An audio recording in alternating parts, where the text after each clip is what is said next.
Happy birthday, Dad. My daughter handed me a gift card. $25, Goodwill. Not even in an envelope. Just the plastic card with the price sticker still on it.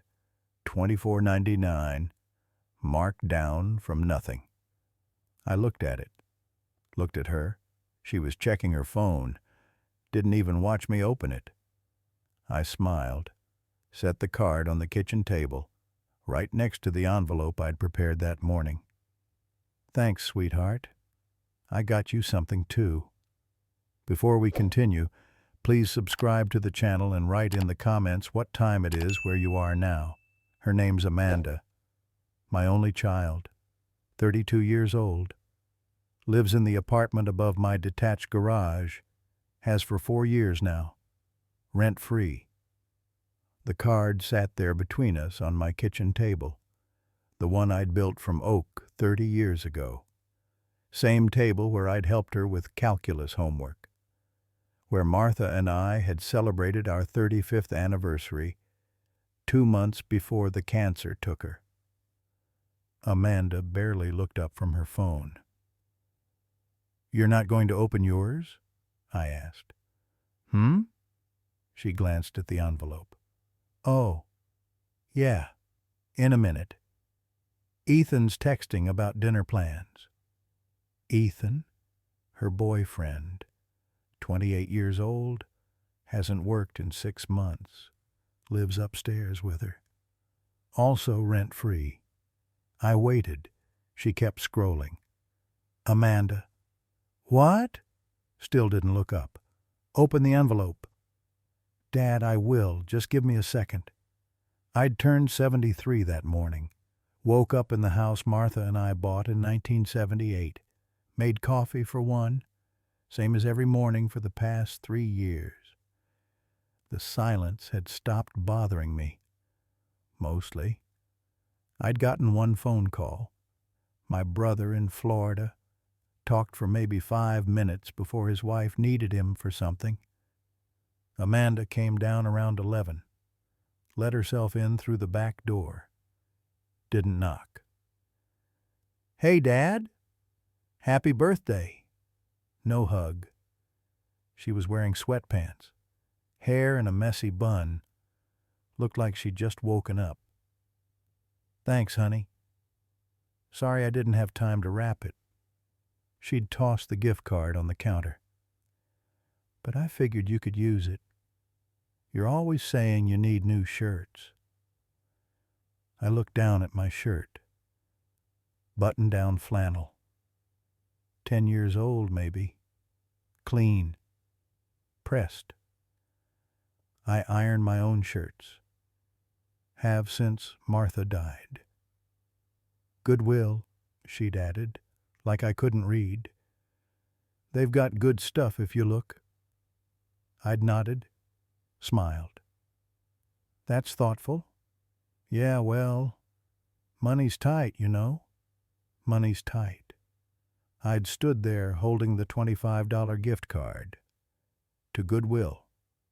From my daughter, who lives rent-free in the apartment I renovated for her, who drives a car titled in my name, who has her phone bill auto-paid from my checking account. "You want coffee?" I'd asked. "Can't. Ethan and I have brunch plans. Just wanted to drop that off." She was in and out in 3 minutes, maybe 4. That was 10 this morning. Now it was 6 p.m.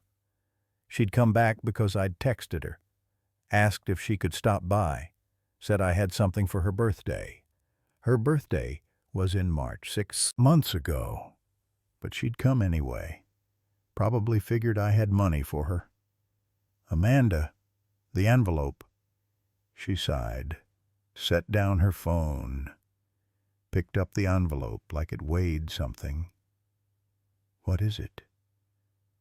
"Open it and see."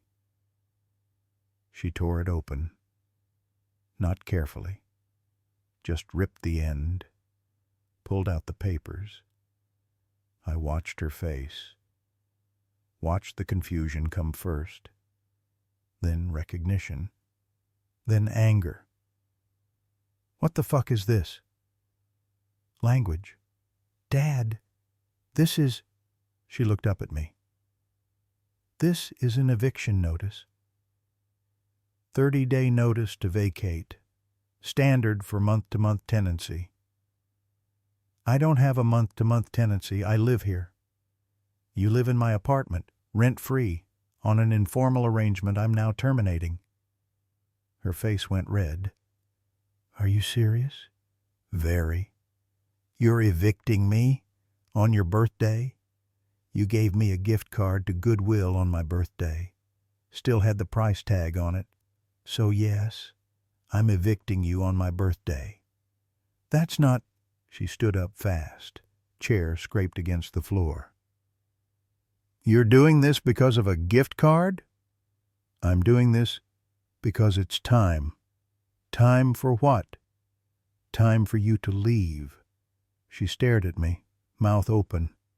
Then she laughed, sharp, mean. Oh my God. Are you having a breakdown? Is this dementia? I had a cognitive evaluation 3 weeks ago. Perfect score. Dr. Morrison can confirm. That stopped the laugh. You can't evict me. The notice is legal. I checked with a lawyer. You have 30 days. Where am I supposed to go? That's not my problem anymore. Not your... She slammed the papers on the table. I'm your daughter. You're a tenant, and your lease is terminated. She grabbed her phone, started texting fast. Angry thumbs on glass. Who are you texting? Ethan.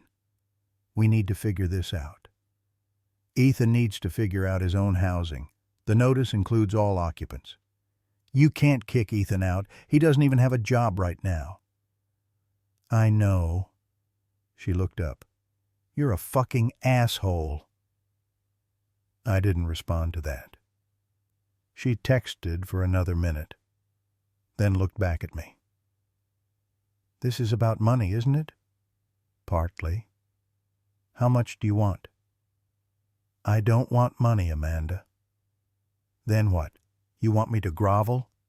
Say thank you for letting me live in your shitty apartment? The apartment has heated floors, granite counters, and a washer-dryer I installed last year. It's worth $1,800 a month minimum. Then charge me rent. Don't fucking evict me. I don't want your rent. Then what do you want? I want you gone. The words landed heavy. I'd kept my voice level, calm. But she heard them, really heard them. Her face changed, got ugly. You're serious? Yes. You'd make me homeless. You're 32 years old with a college degree I paid for. You won't be homeless. You'll get a job in an apartment like every other adult. I have a job. Part-time barista work isn't a job, it's pocket money. It's all I can get right now, because you're not trying. She grabbed the papers, shook them at me. You can't do this, I'll fight it. You can try. The lawyer said you'd lose. I'll call Adult Protective Services. Tell them you're incompetent. I have the cognitive evaluation. Recent physical, clean bill of health. You're welcome to try. She was breathing hard now, face still red. Why are you doing this? Because I'm tired. Of what? You. That word hung there.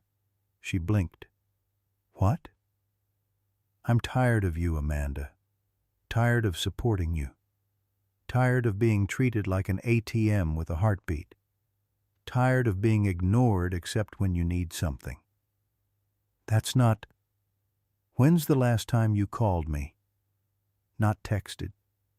Called. She didn't answer. When's the last time you visited? Not to ask for money, just visited. I visit all the time. I live right upstairs. You live upstairs and I see you maybe once a week, usually when your electric bill is due and you need me to cover it. I pay you back. No, you don't. I will, Once things get better. Things have been getting better for 4 years. She threw the papers down. They scattered on the table. I can't believe this. On your birthday. Mom would be ashamed of you. There it was. The mom card. Your mother would have kicked you out 2 years ago. She had less patience than I do. Bullshit. Mom loved me. Mom loved you. And Mom would have told you the same thing I'm telling you now. Grow up. Amanda's eyes got wet. Not sad wet. Angry wet. Fuck you. 30 days. The clock starts today. She grabbed her phone, grabbed her jacket from the chair, walked to the door, stopped. You'll regret this. Maybe. You will. You're going to die alone in this house and no one's going to care. Probably. That seemed to make her angrier. That I wasn't arguing. She slammed the door on her way out.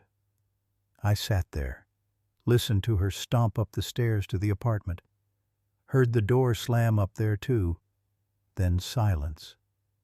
The Goodwill gift card still sat on the table. $25. I picked it up, turned it over. The back had a scratch-off pin.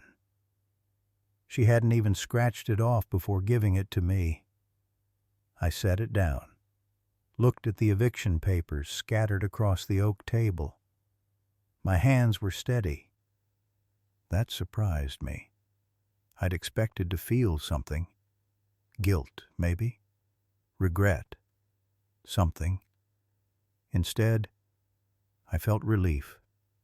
It had been building for years. The resentment started small, grew slowly. The way rot grows in wood. You don't see it until the beam collapses. Let me tell you what I gave my daughter. Not just the apartment. That's the visible part, the easy part to point at. Start with college. 4 years at state. $28,400 in tuition alone, not counting room, board, books, spending money. She'd called every month. Needed money for something. Textbooks. Sorority dues. Spring break. I'd sent it. Total for 4 years? $67,300. I have the bank statements. Kept them all. After college, she'd moved back home. Temporarily, she'd said. Just until she found a job. That lasted 14 months. Ate my food, used my utilities, contributed nothing. Then she'd gotten the barista job. Moved out 6 months later. Needed help with the security deposit. First month's rent, furniture. I'd given her $4,200. She'd lasted in that apartment 11 months. Called crying one night. Said she couldn't afford it anymore. Her hours had been cut. That's when I'd offered the garage apartment. I'd been using it for storage, tools.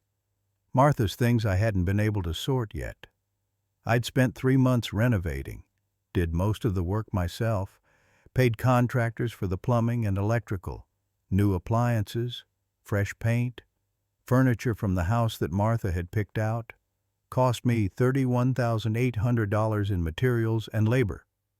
Amanda moved in September 2019, rent-free. I'd told myself it was temporary, just until she got on her feet. That was 4 years ago. In those 4 years, here's what I gave her. The apartment. Market rent would have been $1,800 monthly, times 48 months. That's $86,400 in free housing. But wait, there's more. Car insurance, $165 monthly. I'd added her to my policy when she moved back after college, never took her off. 48 months. That's $7,920. Phone bill, $85 monthly, same deal. That's $4,080. Electric bill for the apartment. She was supposed to pay it. Called me crying the first time it got shut off. I'd added it to my auto pay. Average $120 monthly, times 48 months. That's $5,760. Then the extras. Dad, can you help with groceries? Dad, my car needs new tires. Dad, Ethan lost his job. Can you spot us for rent?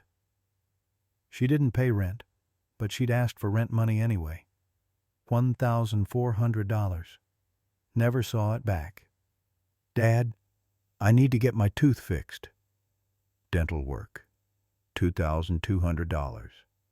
Her insurance didn't cover it, she'd said. Dad, can you loan me money for Ethan's mom's birthday present? $300. For a woman I'd never met. Christmas gifts. Birthday gifts. Emergency money when her bank account went negative. Again. And again. And again. I'd opened Excel last week. Documented everything. Every transfer, every payment, every loan that never got repaid. Total in 4 years, $127,840. Not counting the college years, not counting the 14 months she'd lived at home as an adult. Grand total, $195,140. Nearly $200,000. And what had I gotten back? I'd made a list of that too.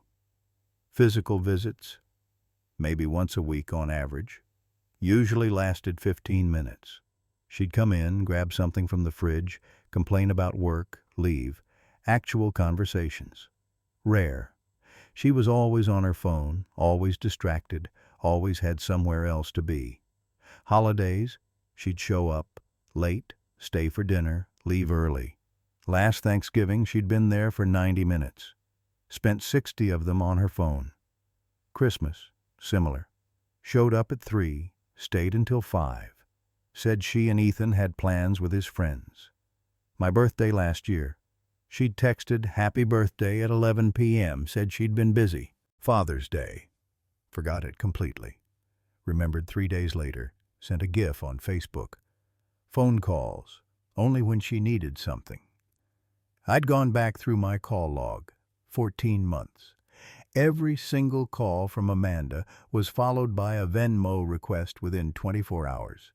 Every single one. When Martha died, Amanda had been there for the funeral, left immediately after. Didn't stay to help sort things, didn't offer to help clean. Called 2 weeks later asking if I could help with her rent because things have been stressful. I'd sent her $1,400. She'd texted back, thanks. Not thank you, just thanks. I'd sat in the house Martha and I had built our life in, surrounded by her things, her books, her coffee cups, her reading chair by the window, and I'd realized something. I was alone before Martha died. I'd been alone since.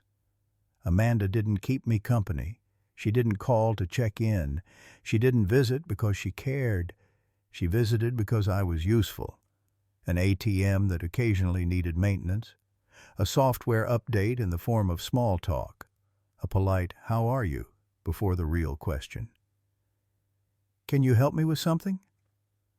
I'd lie awake some nights, 3 a.m. House quiet, except for the heater rattling, and I'd hear her upstairs. Music thumping through the ceiling, her laughing with Ethan, living her life. She was 30 feet away and I was completely alone. The night I'd decided to evict her, I'd been making dinner. Spaghetti. Martha's recipe. I'd made enough for 3. Habit, I guess. Some part of me thinking Amanda might come down. She didn't. I'd eaten alone, put the leftovers in containers, stacked them in the fridge. An hour later, my phone buzzed. Amanda. Hey, you have any food? We're broke until Friday. I'd stared at that text for a long time. Didn't respond. Went upstairs instead. Knocked on the apartment door. Ethan answered, shirtless, holding a beer. "Oh, hey, Mr. Patterson. Amanda here?" "Yeah, she's—" He'd turned, yelled into the apartment. "Babe! Your dad's here!" Amanda came to the door, surprised. "Dad? What's wrong? You texted asking for food." "Oh, yeah, do you have anything?" "I have leftovers downstairs I made extra." "Oh, cool." She'd held out her hand, like I was a delivery service. I didn't move. "Dad? I'm not bringing you food, Amanda." "What? Why not?" "Because you're an adult, and adults feed themselves." Her face had changed, irritated. "Are you serious right now?" "Very." "It's just leftovers. You said you made extra." "I did. For me? For tomorrow." "So, you won't share?" "No." Ethan had stepped closer. "Dude, it's just food." I'd looked at him. 28 years old, unemployed for 6 months, living in my apartment, drinking my— Wait, is that my beer? Ethan looked at the bottle. I don't know. It was in the fridge. I bought that beer. I put it in that fridge, in my apartment.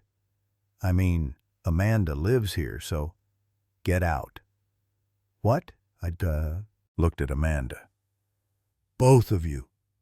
I want you out of my apartment. Dad, what the hell? 30 days. I want you gone. You can't just— It's my property. I absolutely can. She'd gone pale, then red. Over beer and fucking leftovers? Over everything. I'd walked back downstairs, called the lawyer the next morning. The eviction notice was drafted by Thursday. Today was Saturday, my birthday. And I'd given my daughter her gift. The apartment above me was quiet now, had been for 20 minutes. Then I heard footsteps. Fast. Coming down the exterior stairs. A knock on my door. Hard. I opened it. Ethan stood there, trying to look intimidating. Didn't work. He was 6 feet tall and skinny. I'm 6'2" and spent 40 years in construction. "We need to talk," he said. "No, we don't. You can't kick us out. The notice is legal. Amanda's your daughter, man. You're really going to make her homeless? She won't be homeless. She'll be an adult with her own apartment. We can't afford that. Then get a job." His face flushed. "I'm looking. For 6 months. The market's tough right now. The McDonald's down the street has a now hiring sign. So does Walmart, Home Depot, every gas station in town. Those aren't real jobs. They're jobs. I have a degree. I'm not flipping burgers. Then I suggest you find something that meets your standards. You have 30 days. You're a real piece of shit, you know that?" I'd heard worse.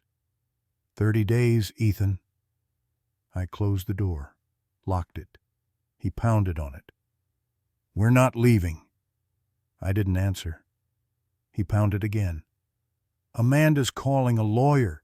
You can't do this." I walked to the kitchen, made myself a cup of tea. Earl Grey, Martha's favorite. The pounding stopped. I heard him stomping back up the stairs. My phone buzzed. "Amanda, you can't do this." I set down the phone. Didn't respond. It buzzed again. "I'm serious. We have rights." And again. "Ethan's calling his uncle. He's a lawyer." I doubted that. But even if true, it didn't matter. My lawyer had been clear. The eviction was legal. Another text. "Fine. We'll leave. But don't expect to ever see me again." I stared at that one for a while, then typed, "I'll risk it." She didn't text back after that. I sat at the kitchen table, the Goodwill gift card still there, $25. I thought about throwing it away. Instead, I put it in a drawer with the eviction paperwork I'd photocopied for my records. Evidence, not for court, for myself, for the nights when I'd inevitably wonder if I'd done the right thing. The house was quiet. The apartment above me was not. I could hear Amanda and Ethan arguing, muffled through the ceiling but getting louder. Can't believe he's actually doing this, and your dad's insane. We need to figure something out. Maybe my mom's basement. The argument went on for an hour, maybe more. I stopped paying attention. I made dinner. Grilled cheese, tomato soup from a can. Ate at the table. My phone buzzed occasionally. Texts from Amanda. I didn't read them. Around 9, I heard footsteps on the exterior stairs. The sound of them leaving. Car doors. Engine starting. The apartment went quiet. I washed my dishes, dried them, put them away. Sat in Martha's chair by the window, the one she'd read in every evening. The leather was worn smooth where her hands had rested. I thought about what Amanda had said. You'll die alone in this house and no one's going to care. She was probably right. But I'd been dying alone in this house for 3 years already, since Martha passed. Amanda, living 30 feet away, didn't change that. At least now I'd die alone without subsidizing someone who couldn't be bothered to say thank you. The next morning, Sunday, I woke to my phone ringing. Unknown number. I answered. Hello? Mr. Patterson? This is Diane Schultz. I'm Amanda's mother-in-law. Amanda wasn't married. Ethan's mom, then. Okay. Amanda called me this morning, very upset. She said you're evicting her? That's correct. On your birthday? Yes. Silence. Then, Mr. Patterson, I don't know what's going on between you two, but kicking out your daughter seems extreme. Does it? Of course it does. She's family. Mrs. Schultz, how much do you know about Amanda and Ethan's living situation? I know they're struggling. Ethan's been looking for work for 6 months. The job market is very difficult right now. There are help-wanted signs everywhere. Not for jobs that use his degree. His degree in what? Pause. Communications. There are communications jobs. He's not applying for them. How do you know that? Because he spends 14 hours a day playing video games. I can hear him through the ceiling. Another pause. Mr. Patterson, I think you're being unfair. Ethan's going through a difficult time. He's been going through a difficult time for 6 months. On my dime. They're living in your apartment. You're their landlord. You have responsibilities. I'm not their landlord. They don't pay rent. Wait, they're living there for free? For 4 years. Silence. Mrs. Schultz? Amanda said they were paying you rent. They're not. She said they were struggling to make rent. That's why Ethan asked us for money last month. Now it was my turn to be quiet. How much did Ethan ask you for? $1,400. He said it was for rent. They don't pay rent. I see. Her voice had changed, cooler. Thank you for clarifying, Mr. Patterson. I'm sorry to have bothered you. Mrs. Schultz.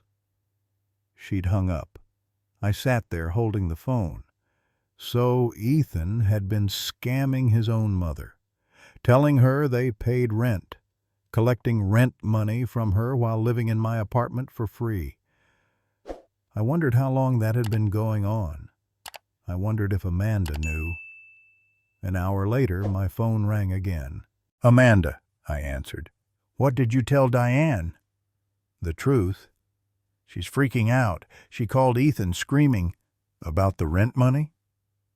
Silence. "Amanda?" "That's none of your business." "You're right. It's not.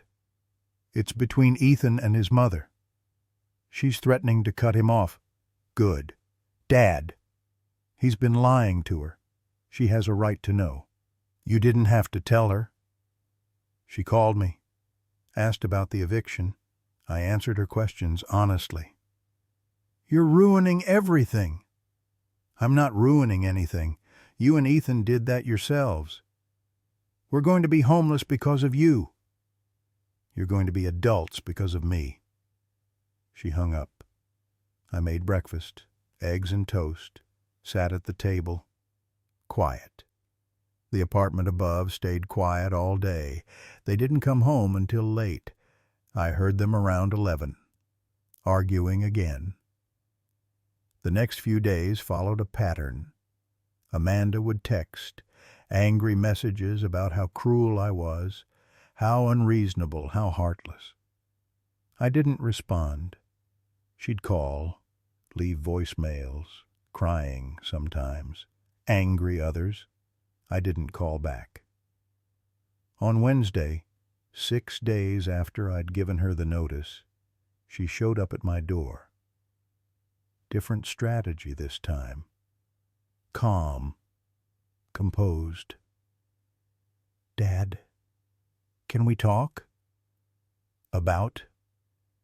"The eviction. I think we got off on the wrong foot."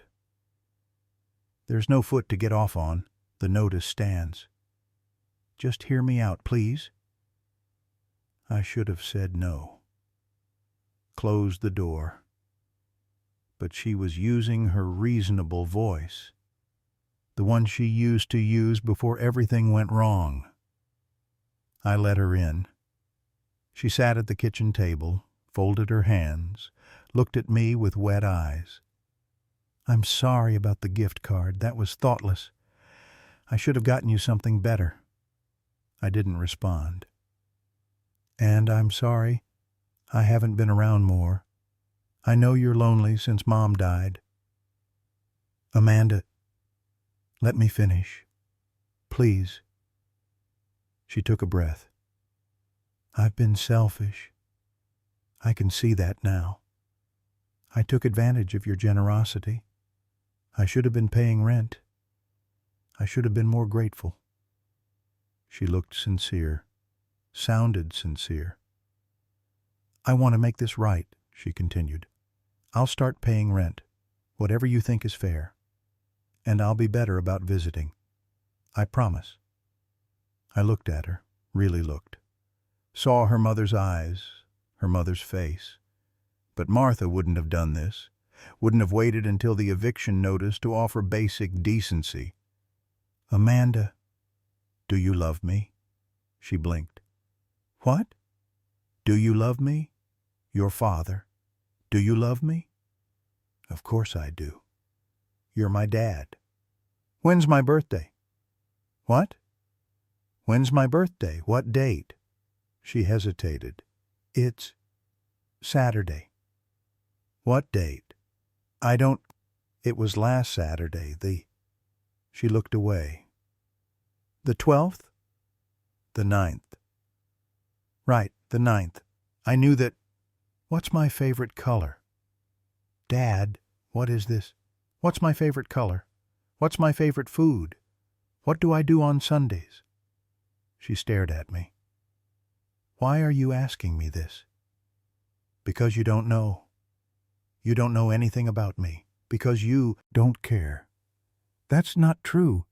"Name one thing I enjoy, one hobby, one interest." She opened her mouth, closed it. "You can't, because you've never asked. In 4 years of living 30 feet away, you've never once asked what I do with my time, what I care about, how I'm doing. I ask how you're doing. No, you say, how are you? And then you immediately ask for money before I can answer. That's not fair. It's exactly fair. Go through your texts. Read them. Every single conversation. See how long it takes before you ask me for something. She looked at her phone. Didn't open it. Just stared at it. Amanda, you don't love me. You love what I provide. That's not, if I lost everything tomorrow, if this house burned down, if my bank account went to zero, would you still visit? She didn't answer. Would you invite me to live with you? Would you feed me? Support me the way I've supported you? Dad, would you? Her face hardened. That's different. How? You're the parent. That's your job. My job ended when you turned 18. Everything after that was generosity, and you treated it like obligation. So that's it? You've decided I'm a bad daughter and now I'm being punished? I've decided I'm done being used. That's all. She stood up. You're going to regret this. You said that already. I mean it. You think you're teaching me a lesson? All you're doing is losing your daughter. I lost my daughter years ago. I just didn't realize it until now. She grabbed her purse, walked to the door, stopped. Mom would hate you for this. Your mom would have done this 2 years ago. She was always smarter than me. Amanda left, slammed the door. I sat at the table for a long time after. Maybe I was wrong. Maybe I was being too harsh, too unforgiving. But I didn't think so. I thought about Martha, what she'd say. She'd told me once, near the end, when she knew the cancer was winning, don't let Amanda take advantage of you. I'd laughed, said Amanda was fine, just going through a rough patch. Martha had looked at me with those clear eyes. She's 30 years old, Thomas. The rough patch is who she is. She'll grow out of it. Not if you keep enabling her. I'm helping her. You're crippling her. I'd kissed her forehead, changed the subject. Didn't want to argue. Should have listened. The next week, Amanda tried a different approach. She posted on Facebook. Long post. Public. I didn't see it. Don't have Facebook. But my neighbor Carol showed me on her phone. The post was titled, When Your Parent Gives Up on You. Started with, I never thought I'd be writing this, but I need to share what's happening. My father, who I love dearly, has decided to evict me from the apartment I've been living in. Went on for 12 paragraphs. Talked about how she'd been supporting him through his grief after Mom died. How she'd been struggling financially, and he'd suddenly and cruelly decided to evict her. How she'd tried to talk to him, but he was refusing to listen to reason. Ended with, if you know someone going through something similar, please share. Parents, please remember that your children need you even when they're adults. Don't give up on them. 347 likes. 129 comments, most of them supportive of Amanda. I'm so sorry you're going through this. What a terrible father. You deserve better. A few dissenting voices. There's always two sides to a story. How much rent were you paying? Amanda had responded to that one. That's between me and my father. But it was fair. Liar. Carol had looked at me. Is this true, Thomas? You're evicting her? Yes. But she says she's been paying rent. She hasn't paid a cent in 4 years. Carol's expression changed.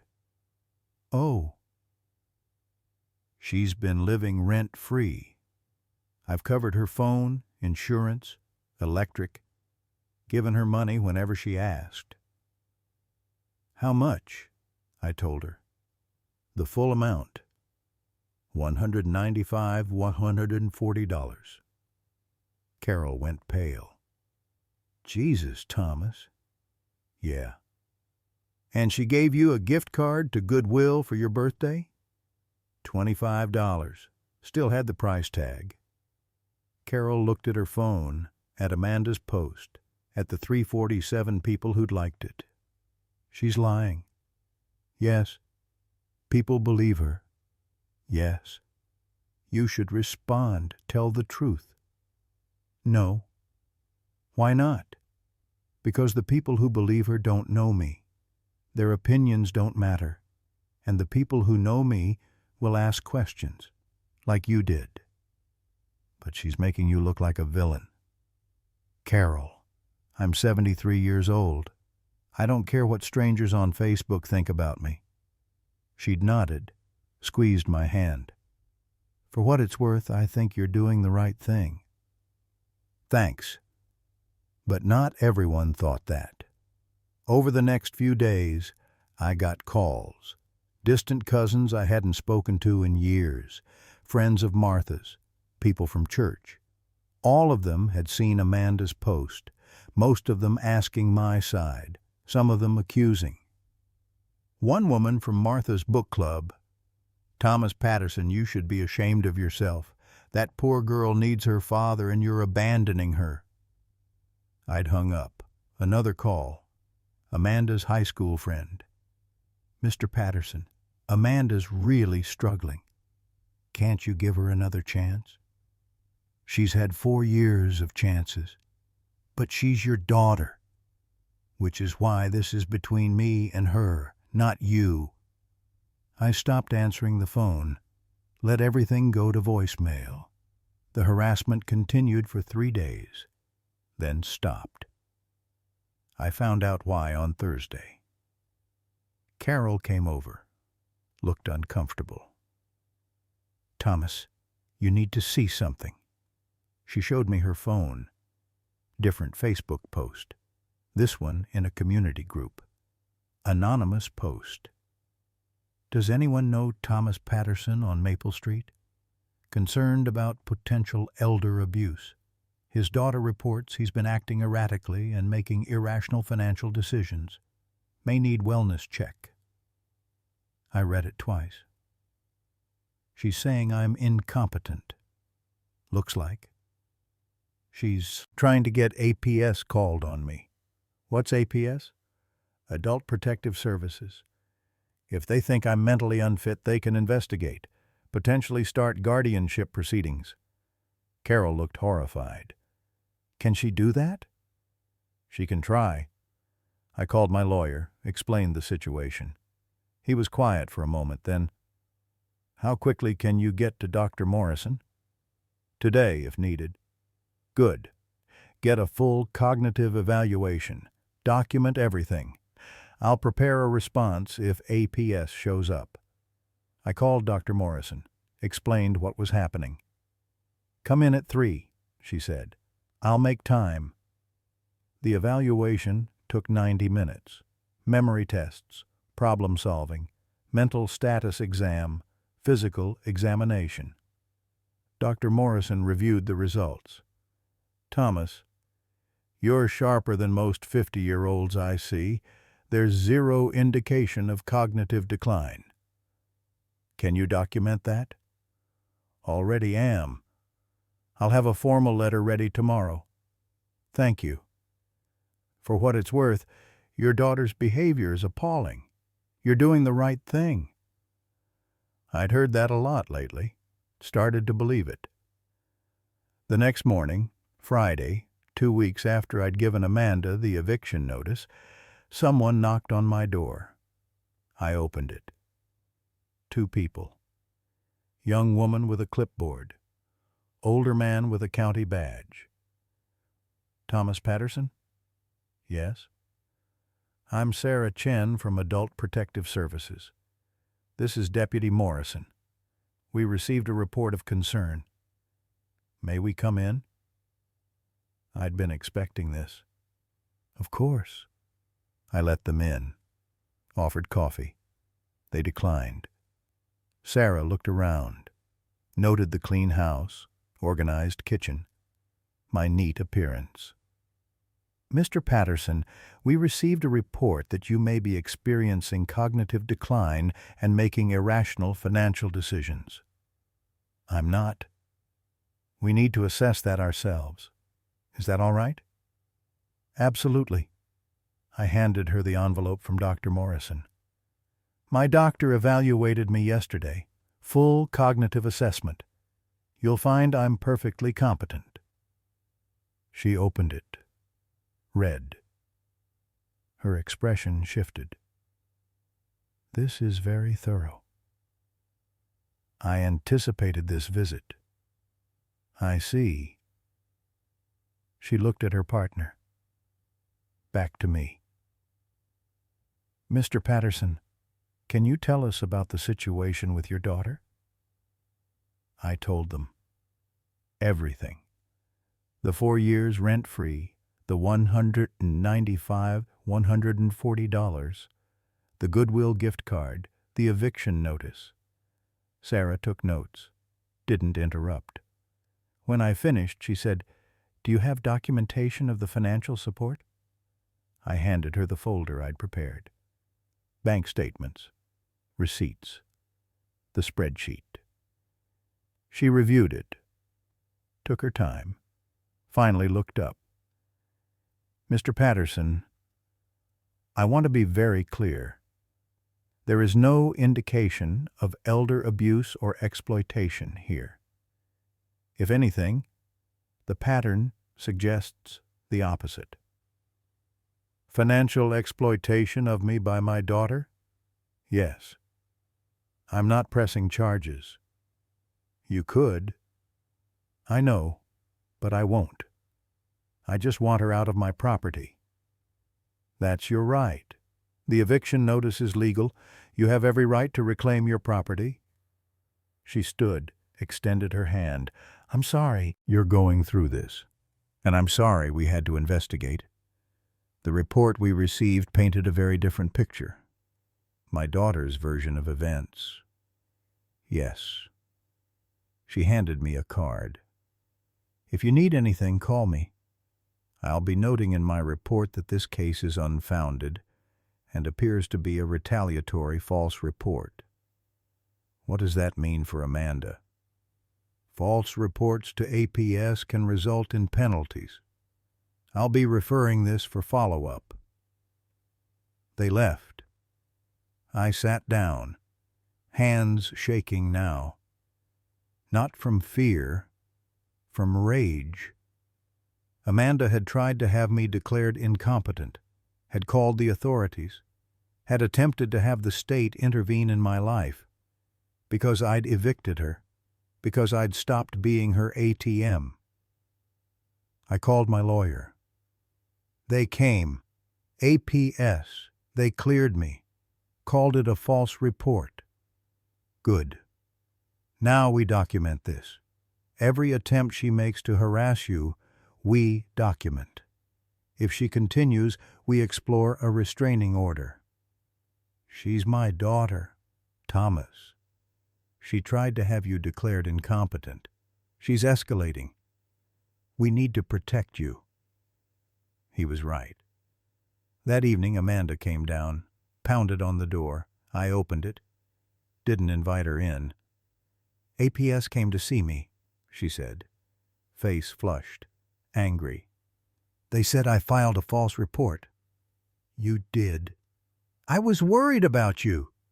You were trying to manipulate the system. There's a difference. They're threatening to fine me. Good. How can you... She stopped, breathed. Dad, please. Can we stop this? Can we just go back to how things were? No. Why not? Because I finally understand who you are. and I don't want that in my life anymore. I'm your daughter. You're a stranger who shares my DNA. That's all you've been for years. I was just too blind to see it." She stared at me. Then her face crumpled. Real tears this time, not manipulative ones. "Dad, please. I'm sorry. I'm so sorry. I'll do better. I promise." "Amanda, you're not sorry you did it. You're sorry it didn't work." "That's not true. If APS had sided with you, if they'd declared me incompetent, would you have fought it? Would you have defended me?" She didn't answer. "You would have let them take control of my finances, my property, everything, because that's what you wanted. Access to my assets without my interference. I wouldn't." "Yes, you would, because you've demonstrated repeatedly that you don't see me as a person. You see me as a resource. That's not fair. You have 16 days left. I suggest you spend them looking for housing instead of harassing me." I closed the door, locked it.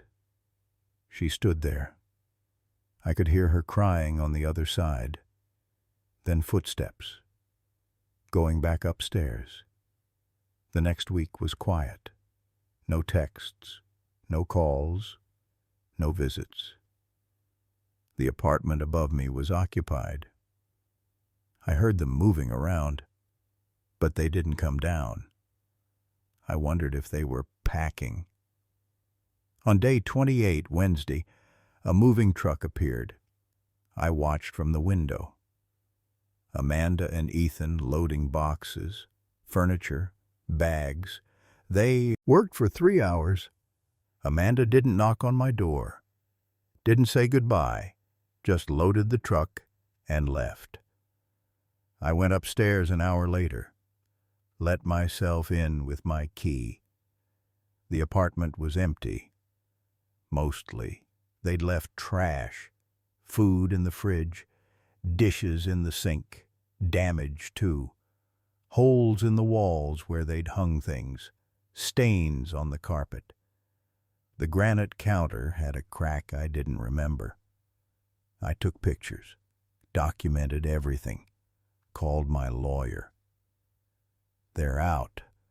Left damages. What do I do? Document it. Get repair estimates.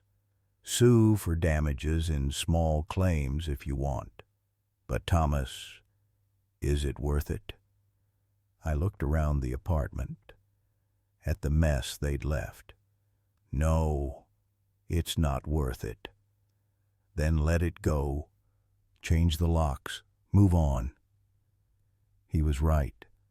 I spent the next week cleaning, repairing, painting over the holes, replacing the damaged counter. Cost me $3,400. Added it to the spreadsheet. Final total, $198,540. Nearly $200,000. The price of learning who my daughter really was. People asked if I regretted it. Carol, my brother, people at church. Do you regret evicting her? No. Do you miss her? I missed her for years while she lived upstairs. This isn't different. Will you reconcile? That's up to her. But I knew she wouldn't. Amanda didn't know how to have a relationship that didn't benefit her. Couldn't understand why I'd cut her off. Would forever see herself as the victim in this story. And that was fine. I was 73 years old. I'd lost my wife 3 years ago. Lost my daughter years before that. Just hadn't realized it. What I had now was peace. No more texts asking for money. No more guilt. No more trying to buy a relationship that didn't exist. My phone stayed quiet. My bank account stayed stable. I woke up in the morning in the house Martha and I built, made coffee for one, sat at the oak table, and I was alone. But I'd been alone anyway. At least now I was alone by choice. Alone with dignity, alone without being used. The apartment above me stayed empty for 2 months. Then I rented it to a young couple, teachers. They paid $1,800 monthly, on time, every time. They invited me to dinner once, wanted to thank me for being a good landlord. I went. They were polite, kind, asked about my day, laughed at my stories about the construction business. I left after 2 hours feeling something I hadn't felt in years when dealing with people in their 30s. Respect. These strangers respected me more than my daughter ever had. And that told me everything I needed to know. Amanda texted once, 3 months after moving out. "Dad, can we talk?" I stared at the message for a long time, thought about all the things I could say, all the hurt I could express. Instead, I typed, "No." She didn't respond to that. 6 months later, I heard from my brother. He'd run into Amanda somewhere. She'd asked about me. "She said she wants to reconcile," he told me. "What did you say?" "I said she should call you." "She won't." "Why not?" "Because reconciliation requires acknowledging what she did wrong. Amanda's not capable of that." I was right. She never called. A year after the eviction, I was diagnosed with prostate cancer. Early stage, treatable, but cancer nonetheless. My brother asked if I'd tell Amanda. "No." "Thomas, she's your daughter. She should know." "Why?" "Because she might want to help, to be there for you." She wasn't there for me when I was healthy. I don't need her pity now that I'm sick. That's harsh. That's honest. I went through treatment alone. Radiation, follow-ups, clean scans. I was fine. Better than fine. Because I'd gone through it without someone using my illness as an opportunity to ask for money. People think loneliness is the worst thing that can happen to you, that dying alone is the ultimate tragedy. But I learned something these past few years. There's something worse than being alone. It's being surrounded by people who make you feel alone anyway. People who are there but not present, who take but don't give, who love what you provide but not who you are.